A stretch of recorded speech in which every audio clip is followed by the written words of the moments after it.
Thank you sir.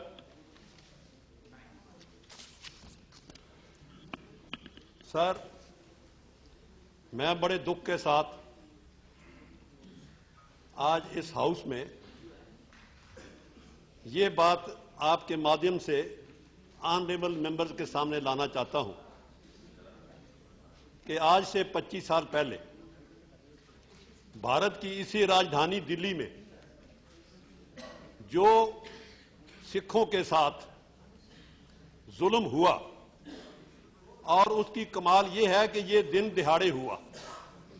3 दिन पर या तो नादर शाह के टाइम दिल्ली में कत्लेआम था, या फिर ये 84 में दोबारा दोहराया गया।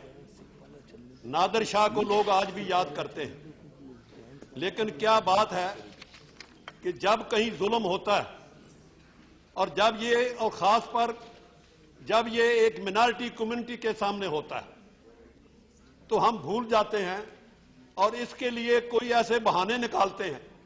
क्योंकि जब हम कहीं बोलते हैं तो बीच में टोका जाता है कि उस रजीम में क्यों नहीं हुआ, आपने वहां क्यों नहीं किया, आपके ये जिम्मेवार थे। सर, मैं तो इस कचहरी में ये इसलिए खड़ा हूं कि सिखों ने इस देश के लिए क्या नहीं किया। गुरु नानक देव जी ने इस हमारी स्थापना की, गुरु गोविंद सिंह जी ने हमें यह शक्ल दिया, और तमाम हमारा इतिहास कभी भी जब भी कोई काम हुआ हम मजलूम के साथ खड़े। हमने कभी धर्म की लड़ाई लड़ी, कभी हमने एंटी मुस्लिम नहीं लड़ी, कभी हमने एंटी हिंदू या प्रो हिंदू नहीं, हम तो जुल्म के खिलाफ लड़े। सारे इतिहास में आप कहीं बताइए कभी भी हिंदुस्तान पे कुछ हुआ तो सिखों ने क्या नहीं किया। जब हमले होते थे हमारे देश पे, कहां से आते थे? वो सारे पंजाब के रास्ते आते थे। तो उन हमलावरों के सामने कौन खड़ा होता था? हम देश को बचाने के लिए हम अपना खून देते थे। और किसी वक्त भी आप कहीं देखिए, एक एक दिन में 35-35 हजार सिख अब्दाली के हमलों में कत्ल किए गए। उनको हम घलूगरा कहते हैं, होलोकास्ट। ऐसे ऐसे वाकया है कि एक दिन ये ऐलान हुआ इंडिया में कि आज से सिख खत्म है, हिंदुस्तान में सिखों को खत्म कर दिया गया। लेकिन क्या हुआ कि उसी 1 महीने के बाद सिख वहां से उठे, चाहे हम राजस्थान में गए, चाहे हिमाचल के जंगलों में गए। लेकिन जब भी जरूरत पड़ी, चाहे सिखों ने गुरीला वार लड़ी, हमारी लेडीज ने कुर्बानियां की। लाहौर जाके अब भी देखो म्यूजियम में क्या क्या हमारी शहादत की दास्तान लिखी है। लेकिन वो छोड़ो, जब देश की आजादी आई, आप सबको पता है कि पंजाब हिंदुस्तान से 100 साल के बाद गुलाम हुआ अंग्रेज में। हमारा मुल्क पंजाब आजाद रहा 1849 तक, जबकि बाकी देश सारा अंग्रेज के कब्जे में था। 1849 में अंग्रेज पंजाब में आया, लेकिन सबसे पहले जंग आजादी हमने शुरू की। सबसे पहले पंजाब में ही ये शुरू हुआ। और यहां ही नहीं, जो पंजाबी कनेडा में गए वहां वो बबर अकाली के नाम पर आके उन्होंने जहाद किया, और करीबन 25 बबर अकाली फांसी पे चढ़े। कोई ऐसी मूवमेंट नहीं जिसमें हम आगे नहीं आए। मैं एक मिसाल देता हूं, 1941 में खान बादशाह ने एक पिशावर में मुजाहरा किया, गोली चली, उसको आज भी उस चौक का नाम खूनी चौक है। सारा देश डर गया। सबसे पहले अकाली जत्था ट्रेन पे चढ़ के अमृतसर से पिशावर पहुंचा, खान बादशाह के साथ खड़े हुए। कोई शहीद भगत सिंह कहां से उठा, जलियांवाला बाग का साका। आप हमें एक मिसाल दीजिए जहां हमने देश के लिए ना किया हो। उसके बाद जब देश आजाद हुआ, हमें ये ऑफर मिली कि आप 6 स्टेट बनाइए। हमें ये ऑफर मिली जिन्ना की तरफ से, सब रिकॉर्डेड है, कि आपको फुल हक होगा, हम पाकिस्तान के साथ ज्वाइन करो, आपको ऑटोनॉमी मिलेगी, आपको रिजर्वेशन मिलेगी। जिन्ना की ऑफर रिकॉर्डेड है, सारी किताबें छप चुकी हैं। लेकिन हमारे लीडर मास्तारा से ऐलान किया, हम कुछ हो जाए हम हिंदुस्तान जाएंगे।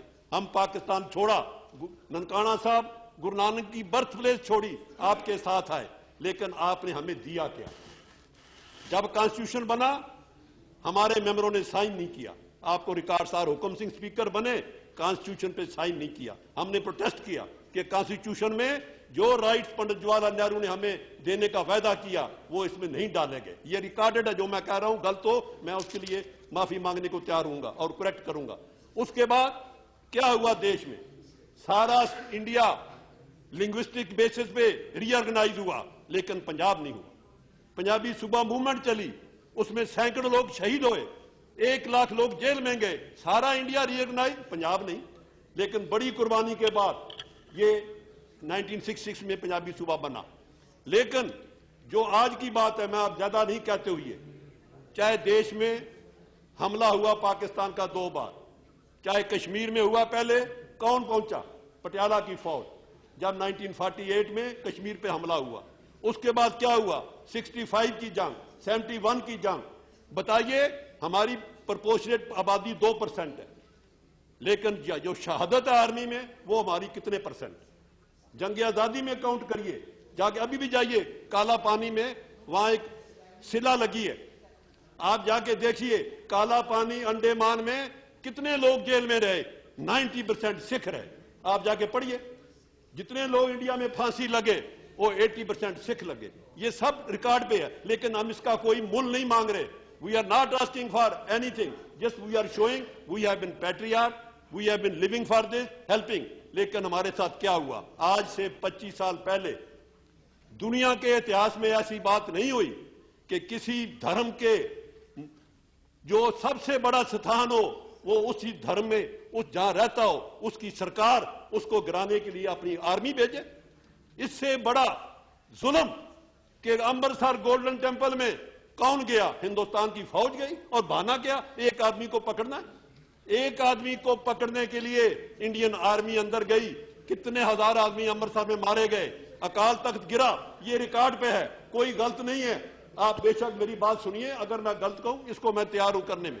क्या इसे सच्चाई नहीं कि गोल्डन टेंपल को क्यों गिराया और यही कहा हमने एक वहां टेररिस्ट है उसको पकड़ना है, मैं उसके है जी, बोलिए बोलिए बोलिए, हमारे आप बैठिए ना, आप बैठिए। हमारे लिए गोल्डन टेंपल कॉम्प्लेक्स में अकाल तख्त उतना ही इंपॉर्टेंट है जितना गोल्डन टेंपल दरबार साहब है। अकाल तख्त को आपने ऐसे गिराया जैसे कोई इलीगल बिल्डिंग दिल्ली शहर में गिरानी हो, और उसमें कितने लोग मरे, यात्रु मरे। जो हमारा सरोवर था जिसमें लोग, जिसको आबे हयात कहते हैं, वो खून से भरा, वो सारे लोगों ने दुनिया भर में देखा। और वो ही नहीं, आपने कर्फ्यू लगाया पंजाब में, और उसको अपने वुड रोज, पहले वो ब्लू स्टार, ये वुड रोज, और वुड रोज में आपने कितने हजार सिख नौजवान मारे। मैंने एक बार इसी हाउस में कहा था, पंजाब में ऐसे गांव हैं जहां पिछले 20 साल में कोई शादी नहीं हुई क्योंकि नौजवान सारे मार दिए गए, वहां तो शादी की बारात नहीं आई। ऐसा जुल्म उस वक्त हुआ, लेकिन वो मैं आज छोड़ता हूं, क्योंकि आज का इशू क्या है कि उसके बाद आपने दिल्ली में क्या किया।